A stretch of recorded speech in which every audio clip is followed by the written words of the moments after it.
So England just declared war in Portugal, and we were waiting for that, and I surprisingly predicted that. I wasn't expecting Elizabeth to go to war with Maria, because Maria is making advancements inside of Northern Africa to take out and completely destroy the entire Carthaginian Empire. This might slow down that progress. It might even save Carthage in the end. I mean, it really doesn't matter whether Carthage stays alive or not. I mean, they're not going to have an impact on this game whatsoever anymore, because Portugal just pretty much came up and bitch slapped them, which was, I will say, pretty nice. So let's go ahead and look a little bit more in depth here in terms of military manpower. Again, we still have number 1 Poland with almost 100,000 more troops than anyone else in the world. The second place, I mean, with Morocco. That's crazy. Almost. They're at 80,000 more troops than Morocco. Morocco's at peace as well, though. So the two civs with the most powerful armies in the world are both at peace. So yeah, they're gonna have their, actually, you know, Poland's not at peace. They're at war with Austria, but practically they're at peace, because let's be honest, Austria's nothing. They're not at war with anyone significant. Morocco just peaced out with Rome, so they're pretty much good for now. We actually might see, you know what, Morocco's gonna be a key factor here. We might see Morocco try to kick out Portugal from Africa. While if Elizabeth does a good enough job, then yeah, everyone's gonna declare war on Portugal. And a key one would be Spain. Now, Spain's 12th at rank, but obviously they border right next to Portugal, and they have significant units right on that border, ready to pounce whenever it's ready. Elizabeth is at definitely 320,000. So yeah, she does have a very significant military size. The Ottomans have dropped a lot, because they've been at war with Babylon for quite a few videos now, and they sacrificed a lot of men to take over some very powerful cities. We have Denmark, which is, wow, surprising to see Denmark in the 6th spot. Greece as well. We've got Rome, who's got those awesome submarines that really no one in the Mediterranean can compete right now. Egypt surprisingly has a pretty okay army, but nothing to really. If the coalition actually attacked them like straight on, like head on, and really tried to take over Ramses, then yeah, they'd be able to do it. But with this amount of troops, Egypt should easily be able to defend their territory from anyone that decides to come at them. And yeah, Portugal's all the way down here at 10, and then we all know who's bringing in the bottom. Some of the people that aren't even around anymore. Okay, so let's go ahead and watch what happens here. We have a lot of ship of the lines for Elizabeth to move down into the Iberian Peninsula and attack. Oh, and there they come. And here they come right now as we speak. Now, Sweden actually has the opportunity. I was paying attention to, like, mainland Germany, but you know what? Sweden actually might possibly take a few of the colonists that Germany got up. We've got a colony here. I guess they're not really colonies, but I mean, I don't know. It's in Asia, and it's not connected to their, like, homeland, so colony. But, you know, no, actually, you know what? I don't think Germany will be able to take this Swedish city away, only because I don't think this Lancer is going to be able to do. Actually, they might. They might. That artillery unit's probably doing some major damage. They might switch, just kind of swap a bit here. They could swap. Austria just made Big Ben. Who would have thought Austria's going to still be making wonders by now? Austria's been so weak. We've got Prague with the possibility of taking over Vienna. And here comes Poland going hard after Vienna. Vienna is actually a hugely populated city with 27 pop. Jeez, no wonder. Why hasn't anyone declared war on these guys earlier? Got so much food. They must have more than just that one Big Ben wonder. I'm sure they've got a little bit more than that. Solomon is plotting against, who is this? Catherine. Okay, good. So people recognize that Catherine is powerful in terms of on like science and stuff like that. And I think that worries a lot of people. Who does control the biggest city in the world right now? I wish there was a button for that. I know that there's population, obviously, but that I'm not looking for like population within an empire. I'm just looking for the biggest city. I really enjoyed that from, oh, wow. England also made, oh, this might be a front of the war. Here in Iceland, we might see a front of the war. I like that. Right there, boom, we've got one Gatling gun versus one English cannon unit. Okay, let's continue on. I wonder, wait, who is allied to Florence? Who is allied to my baby? Oh, it's Portugal. Uh-oh. Well, I mean, Florence isn't going to be able to defend very well unless, of course, Spain joins in. And Spain now is starting to push back Augustus Caesar a bit here. Oh, and it looks like Germany was able to take this Swedish city from them. Sweden will probably be able to take... They're going to swap those cities. Yep.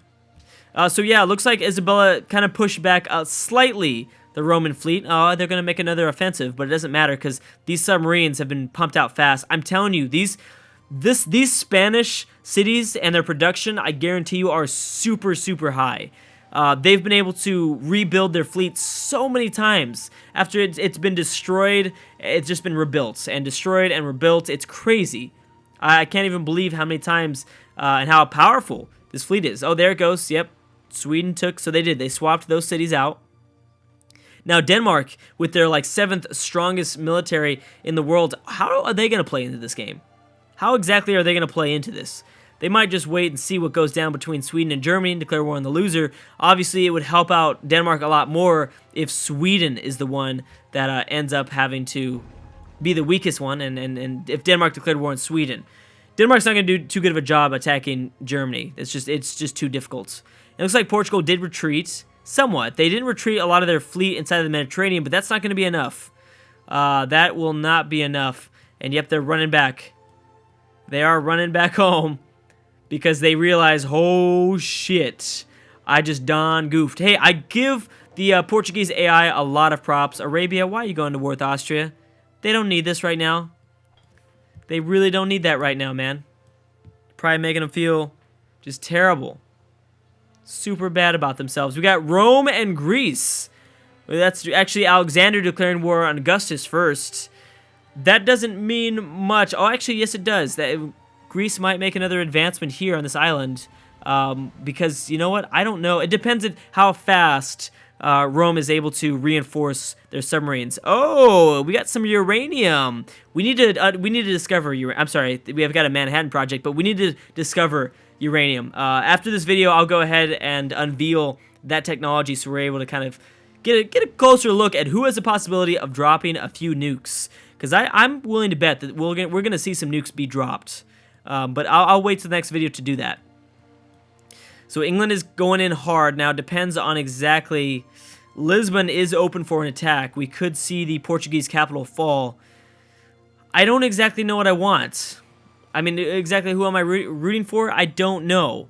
I have no idea. Is Dur being attacked at all still? No, it's not. And also, yeah, so Babylon seems to be pretty safe. I don't think anything is going to come out of those wars anymore. That's a little bit worrisome. Because, well, I mean, does Catherine have access to uranium? That's the key factor in that next video. Because if they have access to uranium, then they get double because of their unique ability. So they'd be able to drop a lot of nukes and possibly defend a huge coalition that's trying to stop them from a science victory. Alright, Elizabeth, you got to be a little bit more strategical. You can't just kind of throw your shit around. You've destroyed the Portuguese fleet in the past. Let's see if you do it again. You still have a lot more up north that you're not using at all. You're not using it at all, and I'm wondering, Spain, what are you doing, buddy? You gonna stay at war? You're gonna continue to push back Rome, or are you gonna destroy your longtime rival, Portugal? Yeah, I know you cannot tell me you guys have not been longtime rivals. Oh, and Greece did in fact take this little island away from them. Catherine and Augustus Caesar made peace. Okay, coalition against Rome is starting to slow down a bit. So Greece has gotten a little bit more power. They probably won't get much more power than that. I don't think so. And Carthage actually has the opportunity to take the city back. And they more than likely will because Portugal is completely retreated from the Mediterranean. They are getting the hell out of the Mediterranean and going back to Iberia. They know they done goofed. They certainly know they done goofed. Hey, I mean, you cannot complain, though. They ganked 4 cities. I'm sorry, 3 cities. Well, 4, but they're going to lose. They already lost this one. Never mind. Yeah, so, I mean, you cannot complain with them there. I mean, if they're able to keep a hold of that, then, hey, good job. That was worth it. That's somewhat worth it. I got to say, for the AI, that was a pretty smart move. Elizabeth, you're going to have to reinforce, girl. Don't keep most of your navy up here. You got to reinforce. You actually might kick out Portugal from Iceland. I don't know if you're trying to think about that or what. Construct a Cristo Redentor inside of Warsaw. I should also check if anyone else has become influential. We started seeing the first, like, sort of massive tourism building up, and a few civs are becoming influential with each other. So that is a possibility of winning. That is a possibility of getting someone. Someone could definitely win a cultural victory, depending on a few different factors. They're gonna have to be pretty high in science. Also, it wouldn't help. It wouldn't be bad. I guess it wouldn't not help if if they pushed for arts funding or maybe science defunding or something like that. I know there's no science defunding, but just making sure that science funding does not get passed and arts funding does, that would help for the whole possibility of a cultural victory. I think that, honestly, that might be the only way it's even possible. Again, this freaking Venetian merchant is not going over. Look how much more of military they could just instantly grab in a second. In a split second, they could make their military double the size they have now, but they're not doing it. I don't know. Celts have been relatively really peaceful. There it goes. Boom. Crystal Redentor built by Poland. In terms of score, again, the Ottomans will not get caught. I don't care how many cities they lose, and they're not going to lose any cities, I don't think, at the moment. Too many people are afraid of them. You guys in the comment section below have really talked about some really interesting theories, and I would somewhat agree. You guys said that the Ottomans more than likely were going to get taken over, or are going to get taken over by some point because most of the world is going to be sick of their shit. That happens, but not when a civ is this powerful. It's kind of too late. If this was maybe around the same time period, but the Ottomans had only maybe gotten 10 cities, 12 cities, 15 cities maybe at least, and they didn't have as big of a military, then yeah, I think the Europeans would join in and start to kind of move power away from Solomon, but not in this case. They're way too big of a factor. It doesn't matter if no one, I mean, the thing is, someone like maybe, I don't know, the Celts, maybe Germany would be willing to go to war with the Ottomans, but the people that border the Ottomans are not willing to do it, and those are the key factors here. That would be the key factor for a coalition war to bring down Solomon, and I guarantee you, people like Greece, Babylon, obviously, and Arabia are not willing to do it right now. Arabia is the key factor. If Arabia decides to go to war with the Ottomans, then we might see something. Again, the Ottomans have lost a lot of their military power because of the massive war that's been going on in their east against Babylon. Rome is going after Rhodes here, but I don't think we're going to see any more city exchanges there. And there it goes. Wow, I think England's going to take over another fucking city. This is going to be her 5th city inside of Europe. Who would have guessed that? Who would have guessed that? I know I talked about this a lot, but a lot of you guys predicted Elizabeth. And just because a lot of you guys predicted it, I was like, I don't think that's right. I don't think Elizabeth's going to win. And fucking shit, I was wrong. You guys were right. So many of you guys predicted Elizabeth. Elizabeth is again, really, really just like underpowered. Nobody's talking about her. Nobody's talking about her. But the thing is, how good is her technologies? That's at the end of the day, if she's going to win, she's got to have a lot of techs. She's not good. She's all the way at the 11th spot. But like we talked about from the very, very beginning, Elizabeth seems to be snowballing. She might get stopped here when it comes to Spain, possibly, depending on what Spain decides to do against Rome. But, yep, there it goes. And now you're going after the capital, Lisbon here. Holy shit. Oh, man, I almost burped and threw up there at the same time. Lisbon could be a big city. That's 29 population to fall in the hands of Elizabeth. At that point, I mean, if she kicks out Portugal from Iberia and mainland Europe, I mean, she has some opportunities. First of all, she needs to take care of the Celts. She could go to war with Sweden. Sweden is looking weaker and weaker by the moment, but right now her eyes are set on Iberia, and Portugal really has got to reinforce if she's going to want to stay inside of Europe. I don't think Maria is going to be able to get there in time, though. The ship of the lines are moving way too quickly. They're way too quick, and they're way too powerful. Morocco also at peace with a very strong military that might join in. I think we're going to see a coalition against Portugal. I think Spain and Morocco are going to join in, and that's going to be the final nail in the coffin. Those are really, really big nations. It depends. I mean, there's been back and forth between Rome and Spain.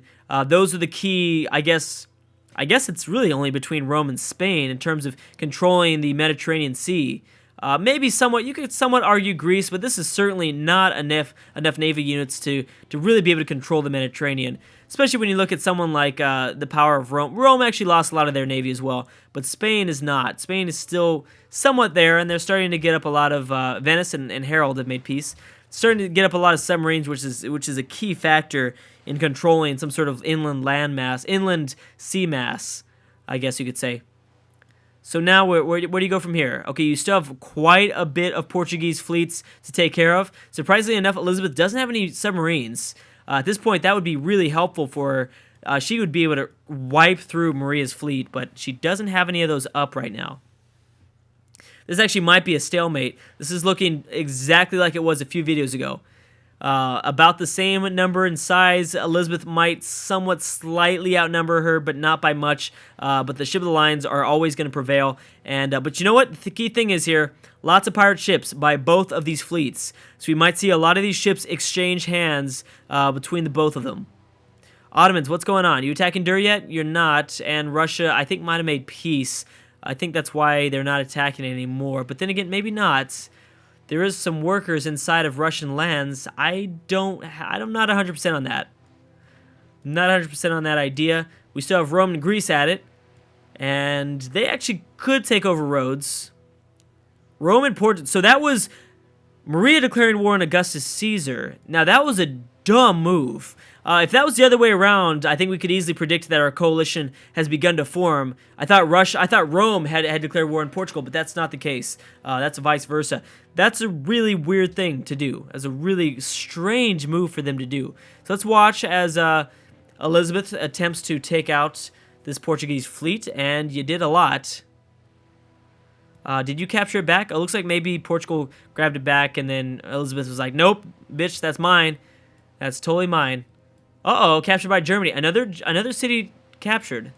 Oh no, that was the city. Oh, Germany took back their former city. So wow, Sweden is losing this war clearly. Very clearly Sweden is losing this war, which again makes me think that what does this mean for Denmark? What does this mean for Poland? How is the war against Austria going? It's okay. Austria is in a good location. We've got Austria and Russia declared war against each other. It's going okay, but not the best. Vienna is in a tough spot. I mean, with the river, the mountain, the hills, it does make it a little bit difficult. Frankfurt is actually under siege as well. But that's, you know what? They might be able to take that. Berlin can't reinforce that much. I mean, you've got a few artillery units that could do a little bit of defense for you, but not that much. Not that much. Okay, Portugal, what you going to try to do now? You're going to try to get back your cities. Oh, Portugal actually grabbed 2 ship of the lines from England. So this might not be as one-sided as we initially thought in terms of naval powerhouses, because clearly, very clearly, I mean, Elizabeth just doesn't have the dominance as she once did. And, I mean, I'm surprised. I'm not sure if she's going to be able to keep this city. Again, if Spain can join in against Portugal, that would be key. But I believe they might have a declaration of friendship. They could. Let's see, global politics. What's going on here? That's kind of quite a lot of things to look at. In terms of declarations of friendships, though, there are still a lot of them up. There are still a lot up. Germany only friends with Morocco. Greece only friends with Portugal. Yeah, there's still quite a big kind of alliances going on throughout this world, which is kind of annoying. I'm waiting for this shit to kind of go away. I want to go away. Carthage and Poland. There's a couple civs that just everybody likes, and that's what's happening here. Friends with Germany, Morocco. Yeah, that's right. Okay, so Morocco's kind of a lone wolf as well. Venice, I mean, no one feels Venice is a threat, so that's probably why everyone's allying them. Anyways, guys, looks like I'm going to have to end it right there. Thank you so much for watching, and I will see you guys next time.